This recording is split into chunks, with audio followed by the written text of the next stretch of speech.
que onde essa mensagem chegar, chegue também a beleza desse povo aqui. E a beleza do Senhor na sua vida, né? Onde chegar, onde você assistir, se você assistir em qualquer tempo, em qualquer hora, vai estar no YouTube aí. Nós sempre temos uma carga altíssima de visualizações, graças a Deus. Então, onde essa mensagem chegar, que chegue a graça do Senhor para te alcançar. Seja bem-vindo, qualquer lugar do mundo que você estiver. E aí, você já viu aqueles lugares, né, que são belos estruturalmente? Por exemplo, tem igrejas que elas viraram, em determinadas localidades do mundo, pontos turísticos. As pessoas vão lá para ver a arquitetura, para ver a beleza do templo, mas muitas delas nem culto tem mais. Não tem mais pessoas na igreja. Porque a igreja não é um monumento. A igreja é um movimento. Quando nós entendemos isso, que a igreja é um convite constante a nos movimentarmos, nós entendemos que a vida, ela precisa ser dinâmica, consistente, e ela precisa ser um lugar de entrega. Ninguém que está vivendo nessa vida, que não está na estação de entrega, ele consegue olhar para a vida como uma jornada de satisfação. Ninguém.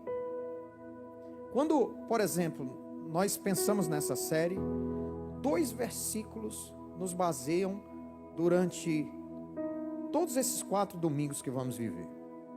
O primeiro verso está lá em Filipenses capítulo 2, do verso 5 ao 7, quando o apóstolo Paulo, ele escreve para a igreja que eu ouso dizer que é a igreja que ele mais amava. De todas as igrejas que ele fundou, parece que aquele tinha um coração assim mais aberto, era a igreja de Filipenses. Era como se eu escrevesse para Atos de Cristo. Paulo escreve aos Filipenses e diz algo tão forte, tão profundo. Ele diz assim, ó: seja a atitude de vocês a mesma de Cristo Jesus. Nós precisamos entender que se Jesus não for o nosso modelo e a nossa base, não existe cristianismo sem o Cristo. Não existe igreja sem o Senhor da igreja. Não existe caminhada da fé sem aquele que é o autor e consumador dela. Nós precisamos olhar para Jesus e dizer assim: Ele é a minha base. Ele é tudo aquilo que eu preciso e que eu quero ter, ser e reconhecer. O apóstolo Paulo, ele continua dizendo: embora ele, sendo Deus, não se apegou ao fato de ser Deus. Em nenhum momento do ministério de Jesus, você vê Jesus dando carteirada de ser Deus. Ei, tá falando o que de mim? Sou Deus, viu? Opa, tá me confrontando? Eu sou Deus, viu? Morra. Não. Jesus olhou e disse assim: eu sou Deus. Eu sou aquele que era desde o princípio. Sou o Pai, estou no Filho, também sou o Espírito, todos nós somos um só. Mas aqui eu estou para servir. Aqui eu sou um Deus que serve. E o apóstolo Paulo continua dizendo assim: ele se esvaziou de si mesmo, vindo a ser servo, tornando-se semelhante aos homens. Aos Gálatas, ele escreve, lá em Gálatas capítulo 1, do verso 3 ao 5, ele diz assim: a vocês a graça e a paz da parte de Jesus Cristo e de Deus Pai nosso Senhor. E aí ele diz: Jesus, aquele que se entregou, a si mesmo, entregou-se com um coração voluntário por nossos pecados, a fim de nos resgatar da presente era perversa, segundo a vontade de Deus Pai, a quem seja a glória para todos sempre. Amém. Um Deus que se faz servo e um Deus que se entrega. Essa história não tem em nenhum lugar do mundo. Essa história não tem em nenhuma religião do mundo. Um Deus que habita no meio do seu povo que se faz servo, que se entrega. Não tem nenhuma outra vertente religiosa criada pela mão dos homens que conte uma história como essa. E aí quando a gente vê que a própria figura divina se faz carne, habita entre nós e diz: eu vim para ser servo. Isso é um constrangimento. Um constrangimento para nós, muitas vezes, que hesitamos em entregar parte do nosso dia, parte da nossa vida, parte do nosso tempo, de entregar de forma orgânica, abençoada, alguma coisa que seja feito com a obra das minhas mãos, com a força das minhas mãos, emprestar os meus pés. O que é a igreja? A igreja é aquela que dá a Deus e a Jesus o direito de usar seus pés e suas mãos. Eu empresto, eu cedo, eu digo assim: as minhas mãos, Senhor, está aqui, usa. Os meus pés, está aqui, me envia. Para onde é? E aí quando nós passamos a viver em um cristianismo, o cristianismo do domingo, da presença no culto, nós começamos a ser medido por baixo. A nossa fé, ela começa a ser uma fé de divisões inferiores. E isso eu levo para a minha doação, para a minha vida, para o meu compromisso. Começo a me contentar com o rastejo, quando Deus me preparou e me chamou para voar. Eu me conformo em rastejar como uma lagarta e hesito em voar como uma borboleta. Peter Drucker, ele dizia o seguinte: a medida da vida não é sua duração, mas é sua doação. A vida de Jesus é um grande exemplo de que isso é uma verdade. Jesus viveu 33 anos aproximadamente sobre a terra, mas 2023 anos depois, nós estamos reunidos aqui em torno de que nome? Do nome poderoso de Jesus. Tamanho foi a doação daquele Deus que se fez servo, habitou entre nós, e hoje nós nos reunimos aqui em torno do poderoso nome de Jesus. Você pode aplaudir aí bem forte o nome dele? A medida da vida, então, não é sua duração, mas a sua doação, mas a sua atitude, mas aquilo que você faz. E uma das coisas que nós somos desafiados todos os dias é a expressar o nosso amor a Deus. Às vezes, sabe, eu estou orando, e eu me pego orando dizendo assim: Pai, Deus, Paizinho, eu estou fazendo direitinho, eu estou. Como assim, pastor? É? Eu pergunto para Deus, porque é a Cristo Jesus que eu estou servindo, é a igreja de Jesus que eu pastoreio, é a Jesus que eu devo a honra, a glória, o louvor, o poder, a majestade. Então nada mais justo do que eu chegar para Jesus e dizer assim: Senhor, faz um exame do alto aí em mim. Eu já estou fazendo um autoexame, mas faz um exame do alto aí. Estou fazendo direitinho, Senhor. Estou te amando como tu quer ser amado. Estou servindo a tua igreja como ela deve ser servida.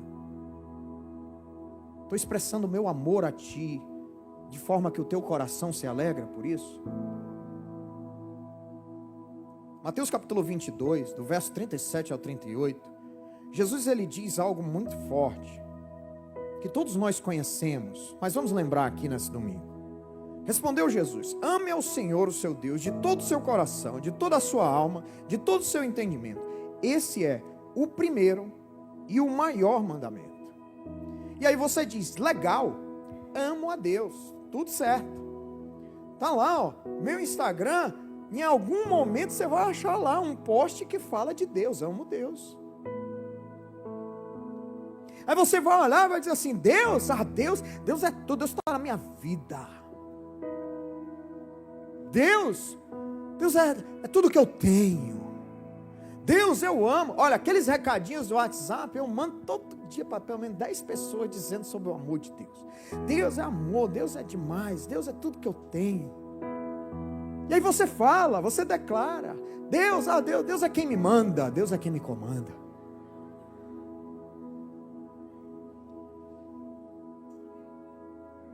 Mas aí Jesus, continuando a falar sobre o amor, lá em João 14,15, ele fala assim: aquele que me ama é também aquele que obedece os meus mandamentos.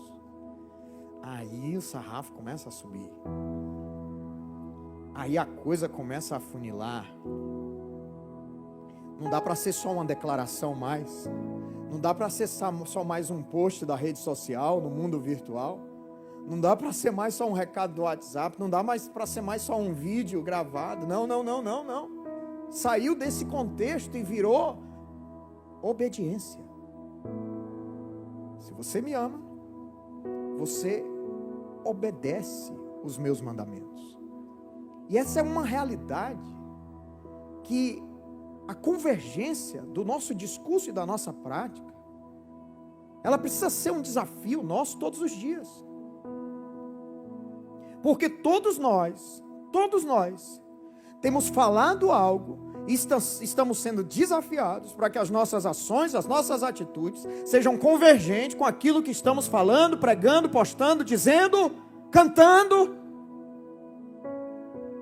Sobre isso, Jesus, de uma forma muito dura, lá em Mateus capítulo 15, no verso 7 e 8, ele diz: hipócritas, bem profetizou Isaías acerca de vocês.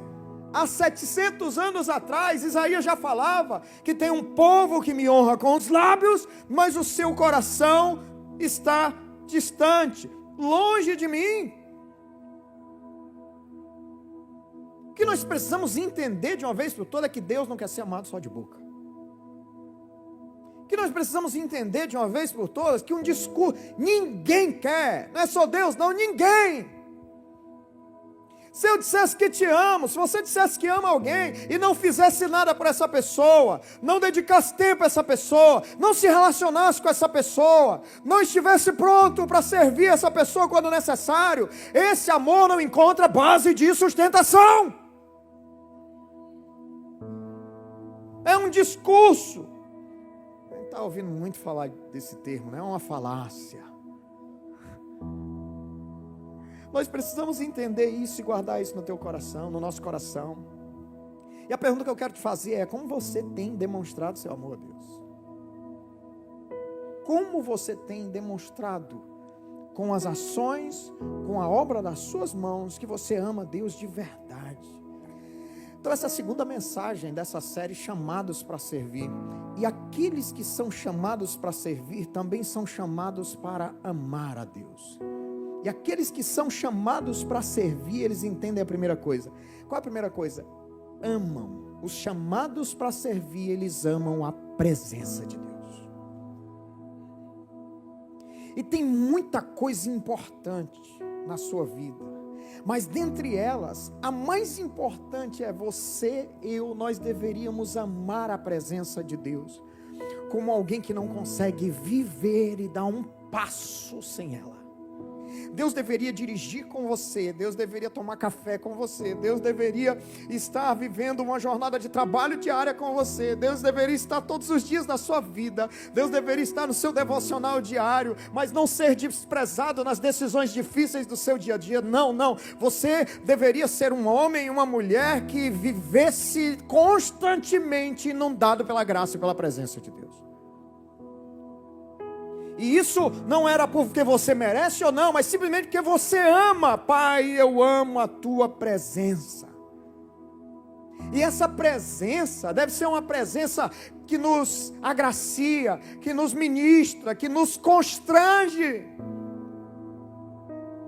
A pessoa que você mais admira no mundo, se ela viesse para o culto hoje e sentasse do seu lado, e o pastor dissesse: diga algo para essa pessoa que está perto de você. Você ama, você reconhece. Você ia olhar para a pessoa todos tremendo. Ai meu Deus. Você ia sentar do lado dela todo constrangido. Ai meu Deus, o que eu digo? Sentou logo do meu lado. Por quê? Porque a presença de alguém que nós amamos precisa gerar em nós constrangimento. Você já viu alguém entrar com a presença dela na sua vida, e você automaticamente, se você era assim, você já fica. Já começa a falar de outro jeito. Para impressionar. Porque é um constrangimento. Você olha e diz assim, não posso ficar igual, não posso ser igual, não posso ser do mesmo jeito, não posso ficar aqui relaxado. Não. Tem alguém importante aqui. Diga para a pessoa que está do seu lado, para ver se ela entendeu. Tem alguém importante aqui hoje.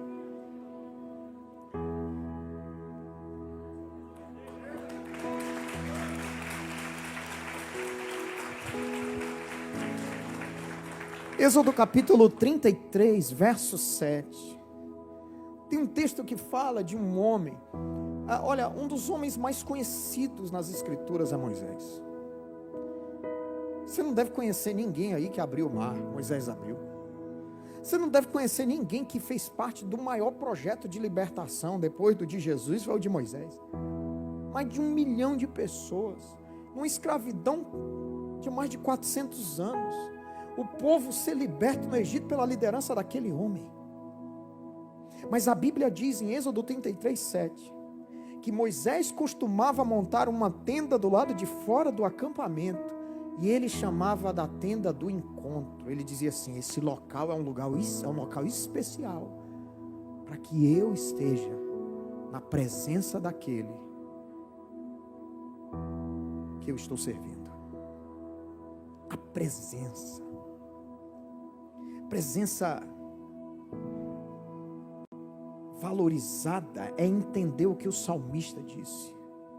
O salmista, ele olha e diz assim, olha, no Salmo 84, verso 10, melhor é um dia na tua presença do que 1000 em outro lugar. Essa conta não bate se você não tiver amor, porque um não é maior do que 1000 em lugar nenhum. Mas quando o seu coração é um coração que ama a presença, o milagre dos números acontece. Um dia passa a ser mais importante do que 1000, pura e simplesmente porque você está na presença daquele que você ama e daquele que ama você. Amém? Você pode aplaudir aí bem forte o nome dele. Os chamados para servir, eles entendem a presença. Olha, eu entendo que você talvez não sirva mais porque você queria ser visto, que o pastor dissesse o meu nome. Eu queria ser reconhecido. O que eu faço não é importante, não é importante. Mas quando você ama a presença, você compreende que os olhos do Senhor estão contemplando o que você faz. Quando Deus olha para Jó, Ele diz, está vendo o meu servo Jó? Os olhos do Senhor estão vendo o teu serviço. Quando você ama a presença, você sabe que por mais que os olhos e os holofotes humanos não estejam inclinados para lá, os olhos do Senhor estão em todos os lugares. Deus está vendo você, a obra das suas mãos. Deus está recebendo o serviço que você entrega a Ele com o seu coração. É coração de filho e mãos de servo. Agora não adianta. Talvez você olhe e diz assim, eu vou entrar nesse programa da vez que está vindo aí, com esse homem, com esse coach da vez que está vindo aí, e ele vai me dar 10 princípios para que eu seja feliz. Eu vou lá pagar R$2.000 e vou ser feliz. Eu vou ser feliz, porque eu quero ser feliz. Quero ser feliz. Você vai lá. Ele vai te dar os 10 princípios. 3 meses depois você está buscando mais 10 princípios, porque os 10 que ele deu não servem. E você está aqui na mensagem. Uma mensagem poderosa, pregada todo domingo. Princípios, Bíblia, isso, aquilo outro. Mensagens que você já poderia, olha, a sua vida já poderia estar num outro nível se você entendesse o que está sendo pregado aqui. Se você aplicasse o que está sendo pregado aqui. Se você fosse a presença de Deus pelo que está sendo pregado aqui. O que eu quero dizer para você é que princípio é importante, mas a presença também é. Bill Johnson disse certa vez, A presença é tão importante quanto os princípios. Somos transformados pela presença e não pelos princípios. Princípios norteiam, mas a presença transforma. A presença que muda. Tem muita coisa zero na internet, mas tem umas coisas boas nas redes sociais. Eu estava vendo um negócio antes de vir para cá, para a igreja, de uma pessoa colocando um cartaz assim numa parede, e a frase do cartaz era o seguinte: se você bebesse água somente uma vez na semana, você estaria vivo? Tem gente que resume a presença a 1h30 no culto na semana. Não tem fé que se sustente. Não tem propósito de Deus que aconteça. Não tem mudança substancial que aconteça assim. Não é assim que deve ser, não é o projeto de Deus. A igreja, o culto, nós temos que ter sede disso aqui, de estar junto, de estar na presença, de estar vivendo esse ambiente atmosférico, profético, de estar aqui louvando, adorando com os irmãos, servindo. Nós temos que ter sede disso, nós temos que desejar isso. Está tudo certo. Mas não pode terminar aqui. O amém não termina culto, o amém te envia para uma semana cheia da presença. Eu vejo Deus na sua segunda-feira, na sua terça, vejo você com Ele na quarta, vejo você com Ele na quinta, Ele com você na sexta, no sábado, no domingo é todo mundo junto e Ele aqui, é uma reunião da família, mas segunda, terça, quarta, domingo, terça, sexta, sábado, todos os dias da semana eu vejo Deus te convidando para um relacionamento. Aquilo que Ele disse para Abraão, Ele diz para você: anda na minha presença, filho, que coisas perfeitas acontecerão. A promessa sobre Josué é uma promessa de conquista. A promessa de Josué é uma promessa de filiação. É uma promessa onde Deus chega para Josué e diz: onde você colocar a planta do seu pé eu vou te dar.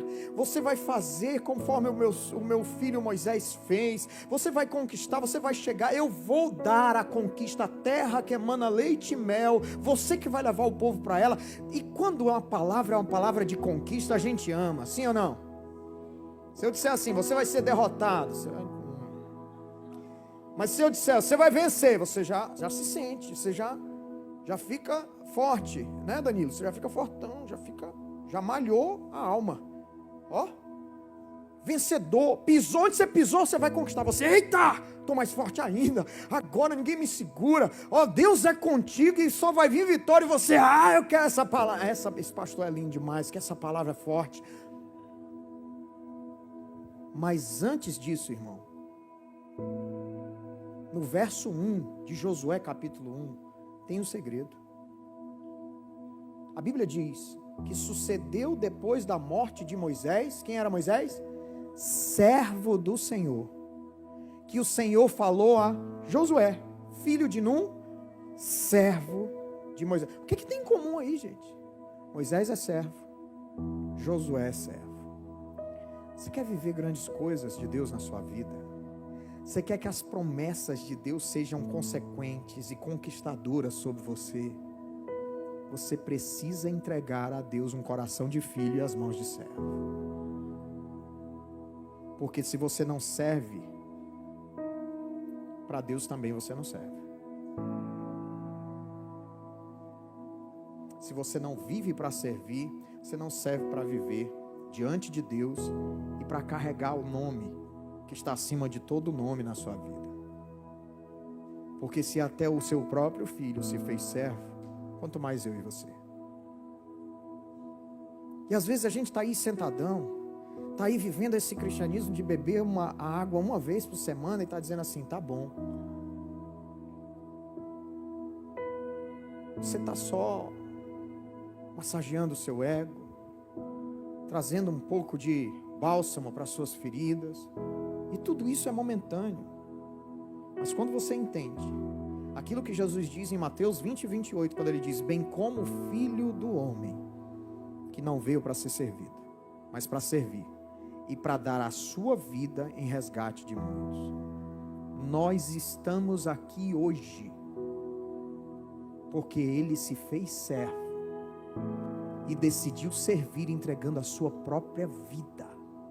Sabe quem são esses muitos aqui? Em resgate de muitos, sabe quem são esses muitos? Eu, você e a pessoa que está sentada do teu lado.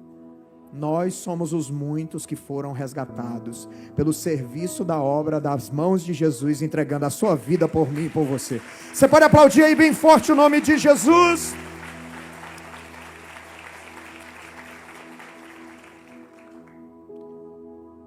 Ame servindo. O reino de Deus, nosso convite é sempre esse. Nós buscamos a Deus que está no céu para servir as pessoas que estão na terra. É amar a todos e servir a todos. Olha, o serviço deve ser o nosso uniforme. Vem aqui, Josué, de novo. Você está vendo essas pessoas que estão com essa camisa? Amar a todos, servir a todos. O que isso quer dizer é que toda pessoa que entrar por essas portas, por esses portões, não importa o que ela tem ou o que não tem, não importa como ela está, não importa qual seja a estação da vida dela, não importa se ela está vivendo a melhor fase ou não, ela vai ser amada e servida.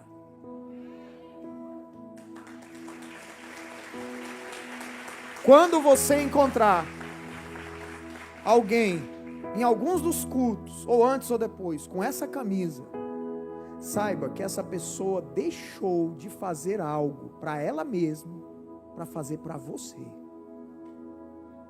E alguma coisa, na complexidade que é essa igreja, você não conhece essa igreja, na complexidade que é os bastidores dessa igreja, ela resolveu deixar de fazer algo por ela, para fazer por você.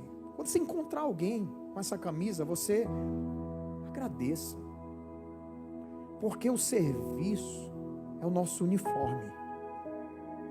E eu sirvo ao Senhor, que você conhece o Salmo 100, celebrai com júbilo ao Senhor todos os moradores da terra, servir ao Senhor com alegria, é o sorriso no rosto, vestindo a camisa e dizendo, é a Cristo Jesus que eu estou servindo, e é aos meus irmãos que eu estou tocando com esse serviço. Procura a pessoa mais linda que está perto de vocês assim, tem uma camisa dessa para você. Bora se levantar e vestir? Obrigado, Josué. Bora se levantar? Bora se levantar e vestir? Não, calma. Foi só a força do hábito, hein? Mas olha, eu vi aqui homens dizendo assim, eu já ia lá fora comprar a camisa e dizer assim, eu vou servir! Meu Deus! Que é isso? É esse tipo de homem aí que eu quero do meu lado, viu? Um homem que é para levantar, a gente levanta e vamos servir. 3. Os chamados para servir, eles tocam o coração de Deus quando renunciam. Sabe que a única forma do céu celebrarem algo sobre nós é quando há uma entrega. E uma entrega é renúncia. Quando, daqui a pouco nós vamos fazer o apelo, tivemos 3 cultos aqui, todos os 3 cultos com decisões para Jesus. E quando alguém decide entregar sua vida para Jesus, ele diz assim, eu não sou mais o Senhor da minha vida. Eu estou renunciando o controle e estou entregando o controle ao Senhor. O céu celebra a renúncia.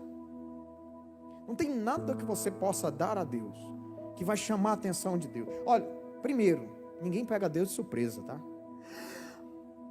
Deus olhar lá de cima e dizer, uau, que coisa grande. Não. Mas tem uma forma da gente tocar o coração dele. E aqueles que são chamados para servir, eles tocam o coração de Deus quando eles renunciam.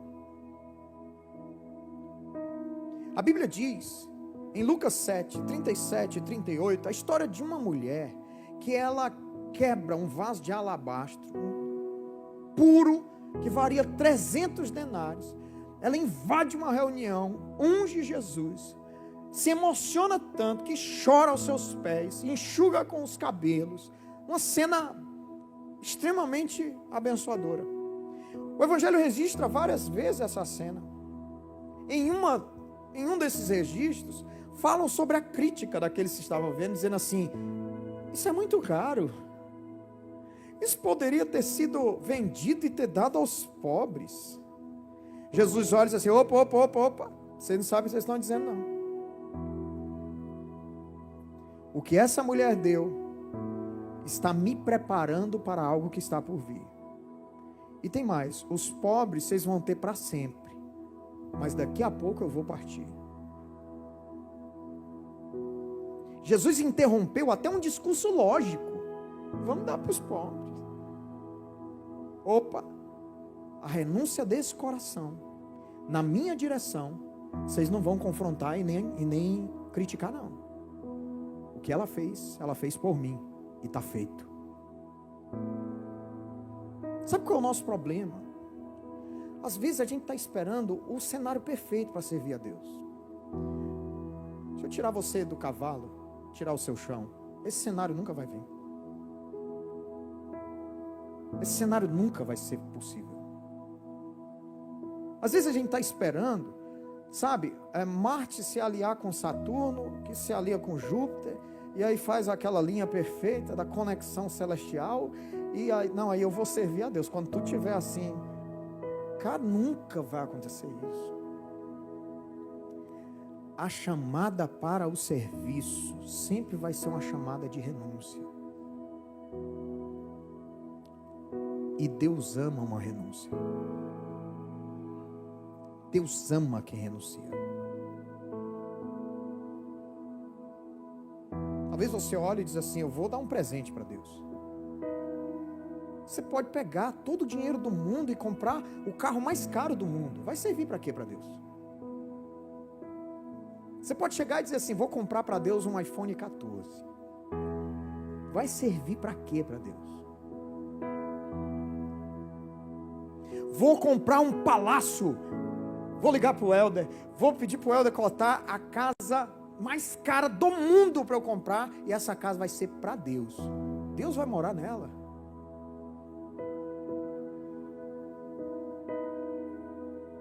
Mas quando você olha e diz assim: Pai, eu vou deixar de fazer a minha vontade para fazer a tua. Eu vou deixar de fazer o que eu quero para fazer o que o Senhor quer.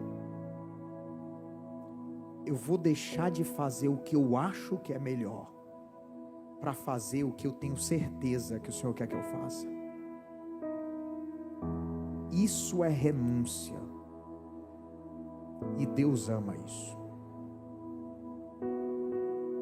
Deus ama alguém que diz: eu não vou fazer a minha vontade, mas eu vou fazer a tua.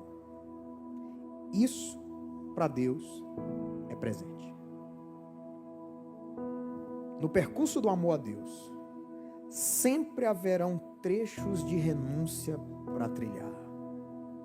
Sempre haverão trechos de renúncia para trilhar. Nós dissemos no domingo passado: o reino de Deus não é para os acomodados, mas para os apaixonados. E quem é apaixonado renuncia tempo, distância. Hoje de manhã, você sabia, deixa eu te dar um dado importante aqui. O último culto é assim, a gente estica um pouquinho. Quando eu começar o quarto ponto, você libera o pessoal para entrar. Você abre a porteira para as ovelhas entrar.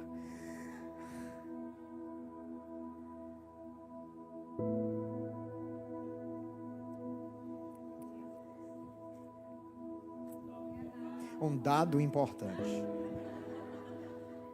Você sabe que nós estamos em 69 bairros. Nós estamos em 7 cidades. Nós temos células em toda a região metropolitana da cidade. Nós temos uma plataforma online que abraça quem está aqui e quem não está aqui. Hoje de manhã chegou para mim um casal. Disseram assim: pastor, a gente está mudando para Maracanaú. Aí eu falei: glória a Deus, temos toda uma estrutura para abraçar vocês. E eles disseram: e pastor, a gente veio só comunicar e pedir para o senhor orar, porque aqui é a nossa igreja, a nossa casa. O que eu quero dizer para você, eu quero que você guarde no coração, é que quando eu digo que o reino de Deus é para os apaixonados, não tem distância para apaixonados, gente. Não tem distância. Não tem preço para quem ama. Não tem distância para quem ama. Não tem limite de esforço. Porque eu amo. Faço o que preciso for feito para que aquele amor seja expressado e seja vivido. O quarto e último princípio que eu quero que você guarde nessa segunda mensagem da série Chamados para Servir é: aqueles que são chamados para servir são aqueles que focam no que é eterno. Nós estamos servindo aqui, amém? Olhe para mim aqui. Nós estamos servindo aqui na terra, mas nós estamos tocando a eternidade.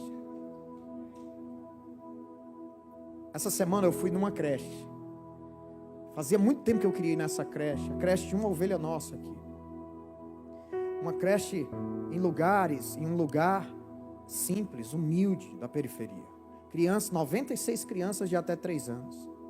Situações que eu vi que são absurdas, num contexto de paternidade e de maternidade que a gente considere normal.